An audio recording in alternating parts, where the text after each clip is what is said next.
नाज़िन Sindh high court बहरिया town ऐं police खे कराची जी सिंधी वसंदियुनि ते चढ़ाई खां रोके छॾियो आहे।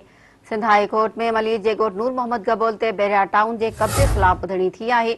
अदालत बहरिया टाउन ऐं पुलिस खे कराची जी सिंधी वसंदियुनि ते चढ़ाई खां रोके छॾियो आहे।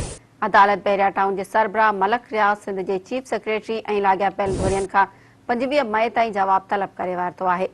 अदालत ॻोठाणनि खे गिरफ़्तार करण ते SHO गडाप खां बि जवाब तलब करे वरितो आहे।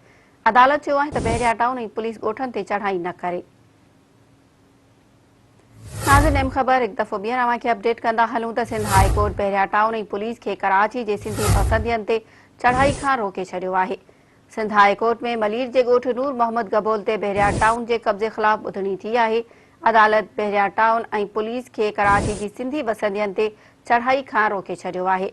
अदालत बहरिया टाउन जे सरबराह मलक रियाज़, सिंध जे चीफ सेक्रेटरी ऐं लाॻापियल धुरियुनि खां 25 मई ताईं जवाब तलब करे वरितो आहे। अदालत ॻोठाणनि खे गिरफ़्तार करण ते SHO गडाप खां बि जवाब तलब करे वरितो आहे। अदालत चयो आहे त बहरिया टाउन ऐं पुलिस ॻोठनि ते चढ़ाई न करे।